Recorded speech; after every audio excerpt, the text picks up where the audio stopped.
ಪ್ರಿಯ ನಿರೀಕ್ಷಕರೇ ನಮಸ್ಕಾರ. ಬೀರ್ಬಲ್ನ ವಿಶೇಷ ಕಾರ್ಯಕ್ರಮಕ್ಕೆ ಆತ್ಮೀಯವಾದ ಸ್ವಾಗತ. ಅವ್ರು ಬಿಟ್ ಇವ್ರು ಬಿಟ್ ಕದ್ದವ್ರು ಯಾರು? ವೀಕ್ಷಕರ, ಶಬರಿಮಲೆಯ ದೇವಸ್ಥಾನದ 4.5 kg ಬಂಗಾರ ಮಾಯ ಆಗಿದ್ದ ಹೇಗೆ? ಕದ್ದವರು ಯಾರು? ಇಡೀ ಪ್ರಕರಣದಲ್ಲಿ ಸೋನಿಯಾ ಗಾಂಧಿಯವರ ಹೆಸರು ತಗಲಾಕೊಂಡಿದ್ದ ಹೇಗೆ? ತುಂಬ ರಹಸ್ಯಗಳಿರುವಂತಹ ಒಂದು ಕೇಸು. ಈ ಕೇಸ್ನಲ್ಲೀಗ ಸೋನಿಯಾ ಗಾಂಧಿಯವರ ಬಂಧನ ಆಗುತ್ತಾ? ಸೋನಿಯಾ ಗಾಂಧಿಯವರ ಮನೆಯಲ್ಲಿ ನಿಜಕ್ಕೂ ಶಬರಿಮಲೆಯ ಅಯ್ಯಪ್ಪ ಸ್ವಾಮಿ ದೇಗುಲದ ಬಂಗಾರ ಇದೆಯಾ? ಇಡಿ ಎಂಟ್ರಿ ಆಗಿದ್ಯಾಕೆ ಈ ಕೇಸ್ನಲ್ಲಿ? ಕೇರಳ ಭೂಮಿಯಲ್ಲಿ ನಿಂತು ಮೋದಿಜಿ ಆಡಿದ ಆ ಮಾತು ಯಾವುದು? ಇದೆಲ್ಲ ಒಂದು ದೊಡ್ಡ ಮುನ್ಸೂಚನೆಯ ಒಂದಷ್ಟು ಇಂಟ್ರೆಸ್ಟಿಂಗ್ ಡೆವಲಪ್ಮೆಂಟ್ಗಳ ಬಗ್ಗೆ ಈ ವಿಡಿಯೋದಲ್ಲಿ ಮಾತಾಡ್ತಾ ಹೋಗ್ತೀನಿ. ವಿಡಿಯೋವನ್ನು ಕೊನೆವರೆಗೂ ಮಿಸ್ ಮಾಡದೆ ನೋಡಿ. ಇನ್ನೂ ಕೂಡ ನಮ್ಮ ಬೀರ್ಬಲ್ ಚಾನಲನ್ನು ಸಬ್ಸ್ಕ್ರೈಬ್ ಮಾಡಿಲ್ಲ ಅಂದರೆ ಈ ಕೂಡಲೇ ಸಬ್ಸ್ಕ್ರೈಬ್ ಮಾಡಿ ಹಾಗೂ ಬೆಲ್ ಐಕಾನನ್ನು ಕ್ಲಿಕ್ ಮಾಡಿ. ವೀಕ್ಷಕರೇ, ಕಳೆದ 2-3 ವಾರಗಳಿಂದ ಕೇರಳ ರಾಜಕೀಯದಲ್ಲಿ ನಡೀತಾ ಇರುವಂತಹ ಆಟಗಳನ್ನು ನೋಡ್ತಾ ಇದ್ರೆ ಇಂತಹ ರಾಜಕೀಯ ಮಹಾರಾಷ್ಟ್ರದಲ್ಲೂ ಈಗ ನಡೀತಿಲ್ವೇನೋ ಅನ್ನಿಸ್ತಾ ಇದೆ. ಕೇರಳದಲ್ಲಿ LDF ಮತ್ತು UDF ಅನ್ನೋ 2 ರಂಗಗಳು ಚುನಾವಣೆಯಲ್ಲಿ ಸ್ಪರ್ಧೆಯನ್ನು ಮಾಡ್ತವೆ. ಒಂದನ್ನು ಕಾಂಗ್ರೆಸ್ ಮುನ್ನಡೆಸಿದ್ರೆ ಮತ್ತೊಂದನ್ನು ಕಮ್ಯುನಿಸ್ಟರು ಮುನ್ನಡೆಸ್ತಾರೆ. ಸದ್ಯ ಕೇರಳದಲ್ಲೀಗ ಪಿಣರಾಯಿ ವಿಜಯನ್ ನೇತೃತ್ವದ ಎಡಪಂಥೀಯ ಸರ್ಕಾರ ಇರೋದು. ಈ ಸರ್ಕಾರದ 3 ಸಚಿವರು ಕೇರಳ ವಿಧಾನಸಭೆಯ ಒಳಗೆ ನಿಂತ್ಕೊಂಡು ಒಂದು ಆಗ್ರಹವನ್ನು ಮಾಡ್ತಾರೆ. ಸೋನಿಯಾ ಗಾಂಧಿಯವರನ್ನು ಕೂಡಲೇ ಬಂಧಿಸಿ, ಅವರ ತನಿಖೆ ನಡೆಸಿ ಮತ್ತು ಅವರ ಮನೆಯ ಮೇಲೆ ದಾಳಿಯನ್ನು ಮಾಡಿ ಅಂತ. ಸೋನಿಯಾ ಗಾಂಧಿಯವ್ರ ಮನೆ ಮೇಲೆ ಯಾಕೆ ದಾಳಿ? ಅವರಿಗೂ ಈ ಕೇರಳ ವಿಧಾನಸಭೆಗೂ ಏನು ಸಂಬಂಧ? ಕೇರಳದಲ್ಲಿ ಯಾಕೆ ಇದ್ರ ಬಗ್ಗೆ ಚರ್ಚೆ ಆಗುತ್ತೆ? ಆಗಲೇ ನೋಡಿ ತೆರೆದುಕೊಳ್ಳೋದು ಶಬರಿಮಲೆ ದೇಗುಲದ ಈ ಚಿನ್ನದ ಕಳ್ಳತನದ ಕೇಸು. ಆಲ್ರೆಡಿ ಇದರ ಬಗ್ಗೆ ನಾವು ನಿಮಗೆ ಹೇಳಿದ್ವಿ ಒಂದು ವಿಡಿಯೋದಲ್ಲಿ. ಶಬರಿಮಲೆ ದೇವಾಲಯದಲ್ಲಿ ಚಿನ್ನದ ಕಳ್ಳತನ ಆಗುತ್ತೆ. ಅಷ್ಟಕ್ಕೂ ಅದೇನು ಸಣ್ಣ ಪ್ರಮಾಣದ ಕಳ್ಳತನ ಏನಲ್ಲ. ಸುಮಾರು 5 kg ಚಿನ್ನ ಅಲ್ಲಿ ಕಳ್ಳತನ ಆಗಿತ್ತು. ಇಲ್ಲಿ ಗಮನಿಸಬೇಕಾದ ವಿಷಯ ಏನಂದರೆ ಇದರ ಲಿಂಕ್ಗಳು ವಿಜಯ ಮಲ್ಯ ಅವರಿಗೂ ತಲುಪುತ್ತೆ. ಆದರೆ ಇಲ್ಲಿ ವಿಜಯ್ ಮಲ್ಯ ಅವರ ಆರೋಪಿ ಅಲ್ಲ, ಕಳ್ಳತನ ಕೂಡ ಮಾಡಿಲ್ಲ. ಬದಲಾಗಿ 1997-98ರಲ್ಲಿ ವಿಜಯ್ ಮಲ್ಯ ಅವರು ಶಬರಿಮಲೆ ದೇವಾಲಯವನ್ನು ಅಲಂಕರಿಸೋದಕ್ಕೆ ಅಂತ 30 kg ಚಿನ್ನ ಮತ್ತು 20 ಕ್ವಿಂಟಲ್ ತಾಮ್ರವನ್ನು ದಾನವಾಗಿ ಕೊಟ್ಟಿದ್ರು. ಅದರಲ್ಲಿನೇ ಈ 5 kg ಚಿನ್ನ ಈಗ ಕಳ್ಳತನ ಆಗಿದೆ ಅನ್ನೋ ಆರೋಪ ಕೇಳಿ ಬರ್ತಾ ಇರೋದು. ಅಂದಹಾಗೆ ಸೋನಿಯಾ ಗಾಂಧಿಯವರ ಮೇಲೆ ಈ ಆರೋಪ ಹೇಗೆ ಬಂತು? ವಿಧಾನಸಭೆಯಲ್ಲಿ ಈ ಆರೋಪ ಮಾಡಿದ ಸಚಿವರು ಯಾರಂದ್ರೆ ಸಚಿವ BN ವಾಸವನ್, MB ರಾಜೇಶ್ ಮತ್ತು ಶಿವನ್ ಕುಟ್ಟಿ. ಸೋನಿಯಾ ಗಾಂಧಿಯವರನ್ನು ಯಾಕೆ ಇದರಲ್ಲಿ ಎಳತಂದ್ರು? ವಿಧಾನಸೌಧದಲ್ಲಿ ಈ ವಿಷಯ ಗದ್ದಲ ಆಗಿದ್ಯಾಕೆ? ಎಲ್ಲವನ್ನ ಈಗ ನೋಡೋಣ. ವೀಕ್ಷಕರ, ಈ ಚಿನ್ನ ಕಳ್ಳತನದ ಕೇಸ್ನಲ್ಲಿ ಅಸಲಿ ಕಳ್ಳ ಯಾರು ಅಂತ ಕೇಳಿದ್ರೆ ಅವರ ಹೆಸರು ಉನ್ನಿ ಕೃಷ್ಣನ್ ಪೋಟಿ. ಇಂತಹದ್ದೊಂದು ಕಳ್ಳತನ ಆಗಿದೆ ಅಂದಾಗ ಈ ಕೇಸ್ನಲ್ಲಿ ತನಿಖೆ ನಡೆಸೋದಕ್ಕೆ ಕೇರಳ ಹೈಕೋರ್ಟು ಒಂದು ವಿಶೇಷವಾದ ತನಿಖಾ ತಂಡ ಅಂದರೆ SITಯನ್ನು ರಚಿಸುತ್ತೆ. ಈ SIT ತನಿಖೆಯನ್ನು ಕಂಪ್ಲೀಟಾಗಿ ನೋಡ್ಕೊಳ್ತಾ ಇರೋದೇ ಹೈಕೋರ್ಟು. ಅಂದರೆ ಇಲ್ಲಿ ಸರ್ಕಾರ ಅಥವಾ ಹೋಮ್ ಮಿನಿಸ್ಟ್ರಿ ಯಾವುದರ ಹಸ್ತಕ್ಷೇಪ ಕೂಡ ಇಲ್ಲ. ಈಗ ಈ ಕೇಸ್ನಲ್ಲಿ EDಯ ಎಂಟ್ರಿ ಕೂಡ ಆಗಿದೆ. ED ಅಧಿಕಾರಿಗಳು 3 ರಾಜ್ಯಗಳ 21 ಸ್ಥಳಗಳಲ್ಲಿ ದಾಳಿಯನ್ನು ನಡೆಸಿದ್ದಾರೆ.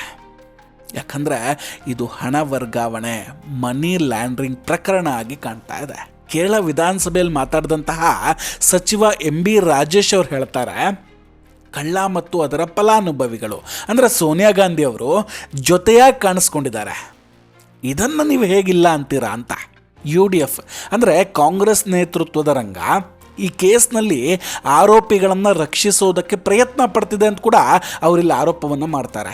ಆದರೆ ಇಲ್ಲಿ ಇಡೀ ಪ್ರಕರಣ ಹೈಕೋರ್ಟ್ನ ಮೇಲ್ವಿಚಾರಣೆಯಲ್ಲಿ ತನಿಖೆ ಆಗ್ತಾ ಇರುವಂಥದ್ದು. ಸೊ ಹೀಗಿರುವಾಗ ಇದನ್ನು ಸರ್ಕಾರ ರಾಜಕೀಯ ಸೇಡ್ ತೀರಿಸ್ಕೊಳ್ಳೋದಕ್ಕೆ ಬಳಸ್ಕೊಳ್ತಾ ಇದೆ ಅಂತ ಹೇಳೋದಕ್ಕೆ ಖಂಡಿತ ಸಾಧ್ಯ ಇಲ್ಲ. ಇದೇ ಟೈಮಲ್ಲಿ ಕೇರಳಕ್ಕೆ ಬಂದಿದ್ದ ಮೋದಿಜಿ ಶಬರಿಮಲೆ ದೇವಾಲಯದ ಚಿನ್ನ ಕಳ್ಳತನ ಮಾಡಿದವರನ್ನ ನಾವು ಸುಮ್ಮನೆ ಬಿಡೋದಿಲ್ಲ ಅಂತ ಹೇಳಿದ್ದಾರೆ. सबरीमला मंदिर की परंपराओं को नुकसान पहुंचाने में कोई कसर नहीं छोड़ी है। अब यहां गोल्ड के चोरी होने की खबरें आ रही है। मंदिर में से, भगवान के पास से गोल्ड की चोरी, सोने की चोरी। मैं एक बात स्पष्ट कहना चाहता हूं, यहां बीजेपी सरकार बनते ही आरोपों की पूरी जांच होगी और दोषियों की जगह जेल में होगी।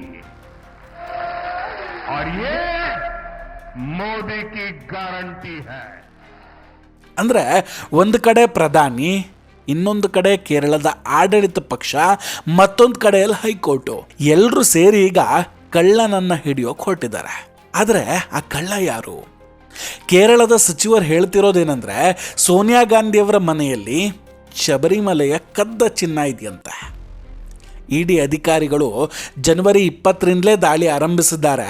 ಬೆಂಗಳೂರಿನ ಮುಖ್ಯ ಆರೋಪಿ ಉನ್ನಿಕೃಷ್ಣನ್ ಪೋಟಿ ಮತ್ತು ತಿರುವಾಂಕೂರು ದೇವಸ್ವಂ ಮಂಡಳಿಯ ಮಾಜಿ ಅಧ್ಯಕ್ಷ ಎ ಪದ್ಮಕುಮಾರ್ ಅವರಿಗೆ ಸಂಬಂಧಿಸಿದಂತಹ ಸ್ಥಳಗಳಲ್ಲಿ ಇಡಿ ಕಾರ್ಯಾಚರಣೆಯನ್ನು ನಡೆಸಿದೆ ಅಂತ ಹೇಳ್ತಿದ್ದಾರೆ.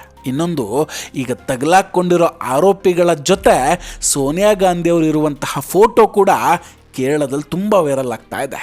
ಇದು ಈಗ ಬಹಳ ಚರ್ಚೆಗೆ ಕಾರಣ ಆಗಿರೋದು.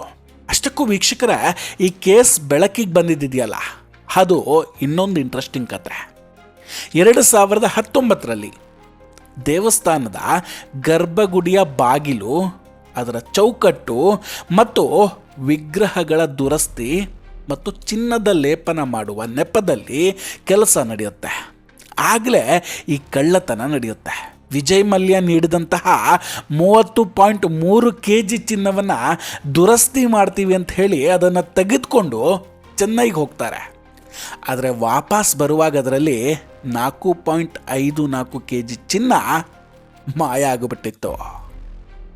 ಎಡಪಂಥೀಯ ಸಚಿವರು ವಿಧಾನಸಭೆಯಲ್ಲಿ ಈ ಕುರಿತು ಸೋನಿಯಾ ಗಾಂಧಿ ಅವರ ಬಂಧನಕ್ಕೆ ಈಗ ಆಗ್ರಹಿಸ್ತಾ ಇದ್ದಾರೆ. ಆದರೆ ಕಾಂಗ್ರೆಸ್ ಈ ವಿಷಯವನ್ನು ಕಡತದಿಂದ ತೆಗೆದುಹಾಕಬೇಕು ಅಂತ ಸಭಾಧ್ಯಕ್ಷರಿಗೆ ಮನವಿಯನ್ನು ಮಾಡಿಕೊಂಡಿದೆ. ಇತ್ತ ಪ್ರಧಾನಿ ಮೋದಿ ಅವರು ಕೇರಳದಲ್ಲಿ BJP ಸರ್ಕಾರ ಅಧಿಕಾರಕ್ಕೆ ಬಂದರೆ ಆ ಕಳ್ಳರನ್ನು ಜೈಲಿಗೆ ಕಳಿಸ್ತೀವಿ ಅನ್ನೋ ಭರವಸೆಯನ್ನು ಕೊಟ್ಟಿದ್ದಾರೆ. ಆಗಲೇ ಹೇಳಿದಾಗೆ ಈಗ ಇಡೀ ಕೇರಳದಲ್ಲಿ ಈ ಫೋಟೋ ವೈರಲ್ ಆಗಿದೆ. ಆ ಫೋಟೋದಲ್ಲಿ ಮುಖ್ಯ ಆರೋಪಿ ಉನ್ನಿಕೃಷ್ಣನ್ ಪೋಟಿ ಅವರು ಸೋನಿಯಾ ಗಾಂಧಿ ಅವರನ್ನು ದೆಹಲಿಯಲ್ಲಿ ಭೇಟಿ ಮಾಡ್ತಾರೆ. ಈ ಭೇಟಿಯನ್ನು ಕಾಂಗ್ರೆಸ್ ಸಂಸದ ಬೆನ್ನಿ ಬೆಹನ್ನಾನ್ ಒಪ್ಕೊಂಡಿದ್ದಾರೆ ಕೂಡ. ಅವ್ರು ಹೇಳೋದೇನೆಂದರೆ, ಹೌದು, ನಾನು ಉನ್ನಿಕೃಷ್ಣನ್ ಪೋಟಿ ಅವರನ್ನು ಸೋನಿಯಾ ಗಾಂಧಿ ಅವರಿಗೆ ಪರಿಚಯ ಮಾಡಿದೆ, ಅದರಲ್ಲಿ ಅಂತಹ ಯಾವುದೇ ಮಾತುಕತೆ ನಡೆದಿಲ್ಲ ಅಂತ ಸಮರ್ಥನೆ ಮಾಡ್ಕೊಳ್ತಾರೆ. ಇಲ್ಲಿ ಗಮನಿಸಬೇಕಾದ ಅಂಶ ಏನಂದರೆ, ದೆಹಲಿಯ ಪತ್ರಕರ್ತರು ಕೂಡ ಈ ಬಗ್ಗೆ ಮೌನವಾಗಿಬಿಟ್ಟಿದ್ದಾರೆ.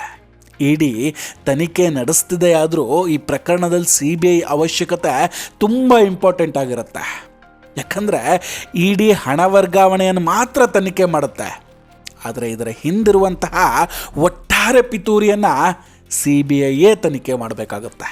ಬಟ್ ಹೈಕೋರ್ಟ್ನ ಉಸ್ತುವಾರಿಯಲ್ಲಿ ತನಿಖೆ ನಡೀತಾ ಇರೋದ್ರಿಂದ ಇದು ಅಷ್ಟು ಸುಲಭವಾಗಿ ಮುಚ್ಚೋಗೋ ವಿಷಯ ಅಂತೂ ಖಂಡಿತ ಅಲ್ಲ. ಆದರೆ ನಮ್ಮ ದೇಶದ ದುರಂತ ಗೊತ್ತಲ್ವಾ, ಇಂತಹ ಕೇಸ್ಗಳು ನ್ಯಾಯಾಲಯದಲ್ಲಿ ತುಂಬ ಸಮಯ ಇರುತ್ತೆ, ಎಳೆದಾಡುತ್ತೆ. ದೊಡ್ಡ ವಕೀಲರು ಆರೋಪಿಗಳಿಗೆ ಜಾಮೀನು ಕೊಡಿಸ್ತಾರೆ.